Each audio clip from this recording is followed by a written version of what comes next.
But actually, SERS have got nothing to do with giving the residents of HDB a new place to live.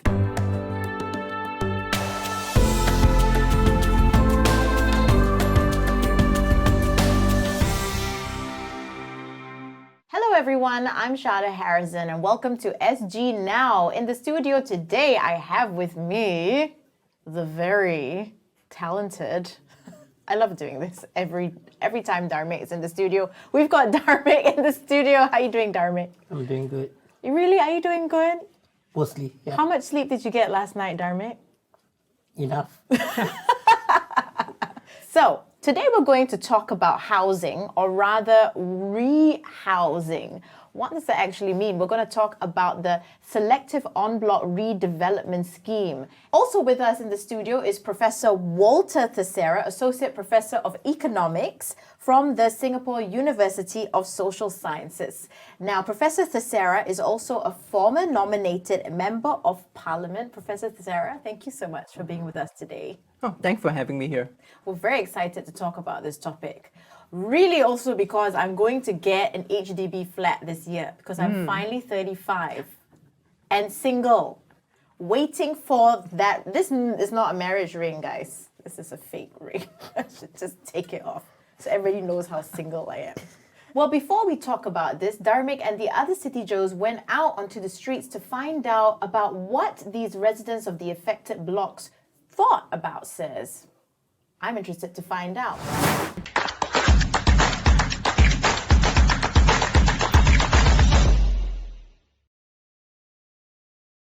Hey guys, this week the CityJos and I are out getting your views on the Selective En Bloc Redevelopment Scheme announcements, which have been given to blocks in Marsiling and Ang Mo Kio.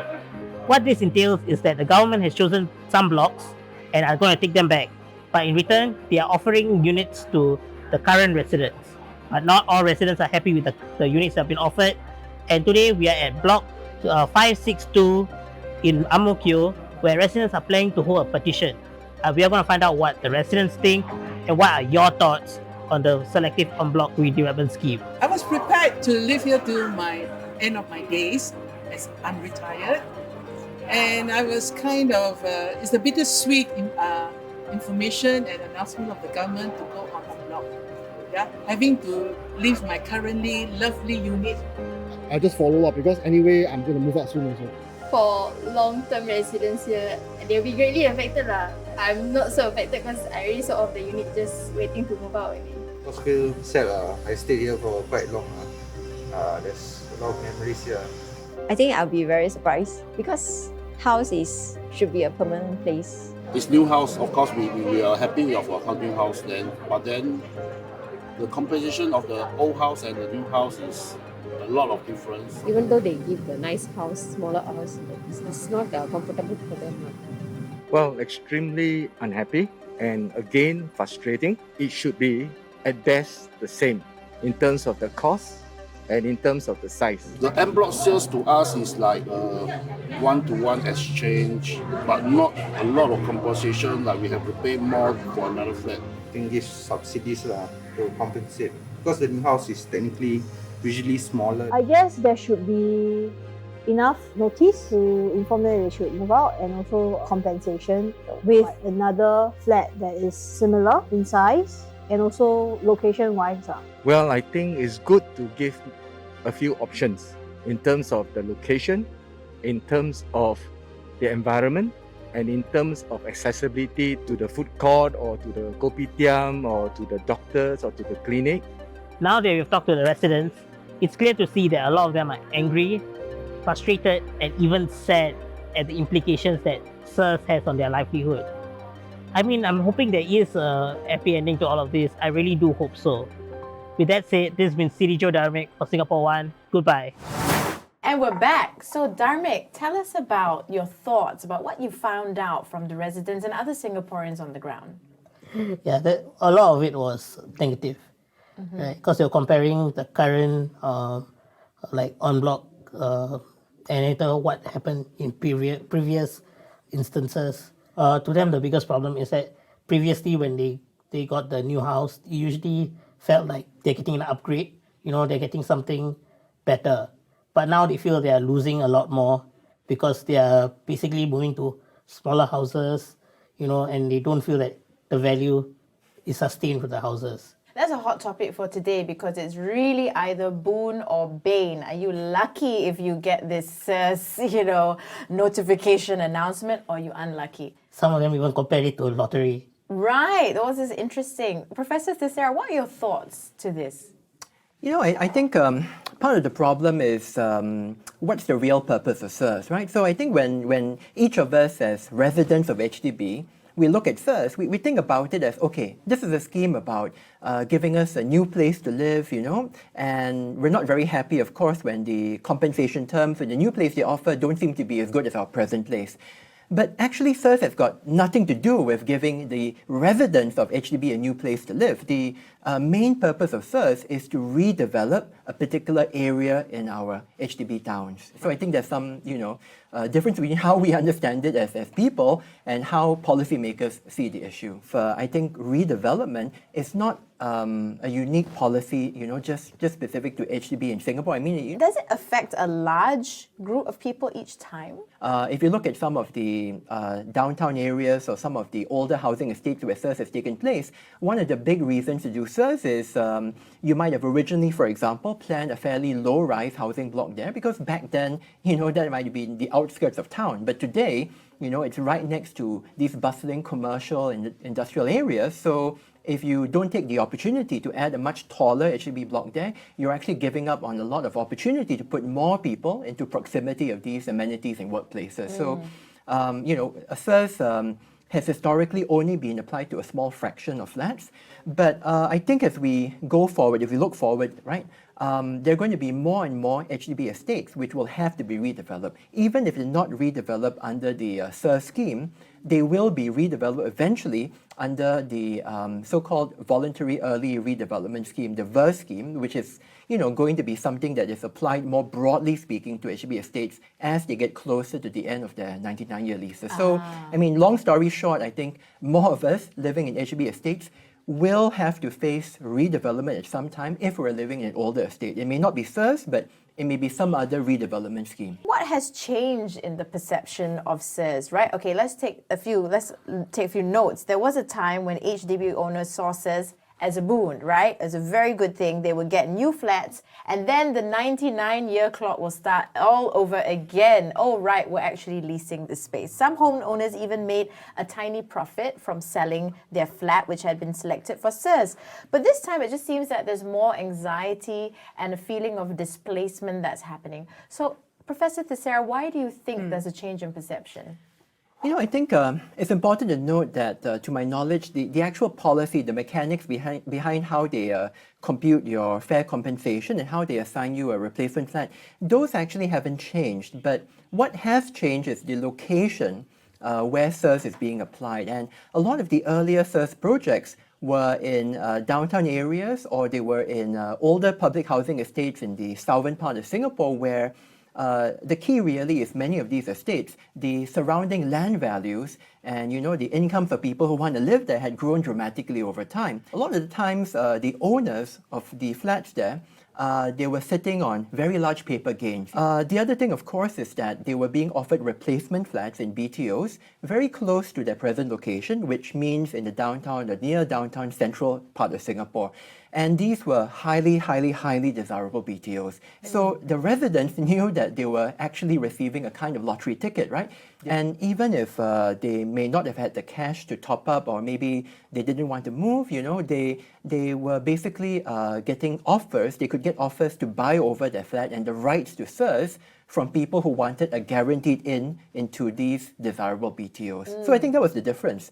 But if you look at Ang Mo Kio, if you look at Marsiling, but they are not as desirable as some of these places in the central area, right? Like Queenstown or whatever. What were your thoughts about what happened with the Marsiling blocks, right? So they had to build more space for the Woodlands checkpoint, right? That's what happened. So they had to move these residents out of the Marsiling blocks. And that really calls for tough policies to be handled by our government. What are your thoughts? I mean, do you think there was an alternate way the government could have handled the situation? If any time you want to undertake a project like SERS or redevelopment of an area which involves the potential, the possibility of compulsorily acquiring land from private owners or from HDB residents, as the government, I think you'd really have to weigh the costs and benefits of doing so. It's not that there are not alternatives of doing so, but we have to remember that any alternative would involve some adjustments to the plan, some additional public expense, and we have to remember in the end,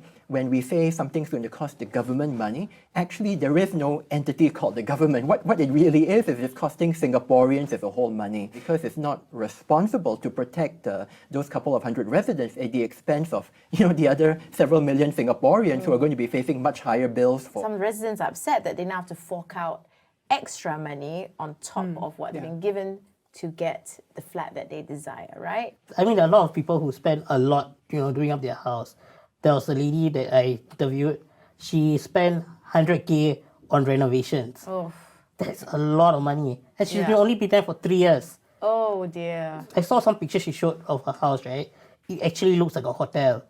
She made it look so good. Now she's going to lose that and to go somewhere else. And is she still working?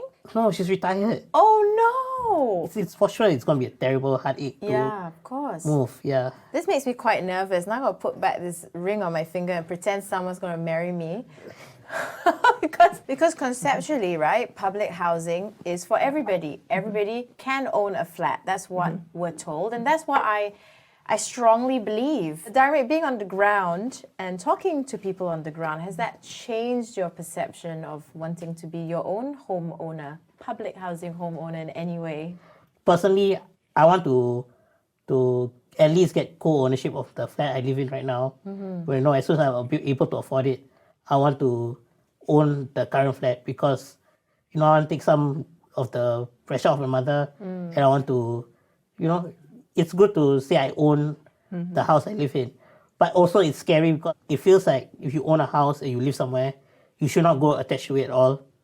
If not, one day you're definitely going to get your heart broken. That kind of deal. You know what I mean? I think first off, I got to defend the government and policymakers a little bit here. Of course. Because I think I want to say that that I think for all practical intents and purposes, you do own your HDB flat in the sense that you have the right, once you're the leaseholder of the HDB flat, to dispose of the flat as you wish within the policies, set out forth by HDB. So you can sell the flat, you can accept a market price for it. If it goes up in value, then you get to keep the differential between what you paid and what the market is willing to pay for it. But I think this conversation is, to me, interesting because it highlights kind of a fundamental tension or maybe irony, which is that what all of us really want is to sink down roots, to have an emotional connection to our homes and to the communities in which we live in, right? I mean, this is obviously a good thing for us and for, I think, Singapore as a whole. And yet, when it comes to redevelopment, the problem is it's people like that, people who've got genuine and deep roots to the area who are the most hurt by redevelopment policies. It's the people who actually are nomads, they don't particularly care about the area, they just live here for a couple of years and move on. Well, they don't care, right? They're not affected. In fact, they're happy to have the government pick up the bill for their moving and rehousing. And this is not the intention of the government for sure. I mean, the government obviously would prefer that as many of us have deep roots in the community as possible. But maybe I think what we got to do is we got to recognize that it is a real and huge sacrifice people are making. Right now, we're approaching it kind of maybe mechanically, right? We're saying there's a market value for the flat. There are certain moving costs. We also want to make sure this is fair to people who are not selected for SERS. So here is the package we're offering, here are the prices and what we're offering in compensation. But I think all of this somehow doesn't fully take into account the psychological cost, the emotional cost to people. Whether that means that the package should be improved, whether it means that there should be more attention on the ground paid to helping people make sense of this and maybe even move as a community to the new area. Those are areas where I think probably we can think a lot harder about improving and working on. And then I think ground initiatives and discussions like this, the ground complaints, they're very important because without this feedback, policymakers don't know what's wrong, right? They don't know what they need to do in order to make it better. If Singapore was still one big kampong, could we be where we actually are today? And yet we do inevitably hurt the people that really just want to stay in that kampong, right? And we haven't let go of words like the kampong spirit, you know. That really sits in a very warm place in my heart. I'm not going to cry on this show, but but I'm feeling a bit emotional. I can't believe I'm feeling emotional talking about SERS. This problem takes a lot of effort to solve. I don't think any of us have the answers. Or maybe it doesn't need solving, but deeper understanding. But what are some of the key takeaways you've had from this discussion? So in the end, I'm still siding with the people, I guess. But I guess I have like a slight understanding of where the government's coming with this, like, you know, need to take the space again. Yeah, that's my view on it right now. Thanks, Dharmik. And what about you, Professor Theseira?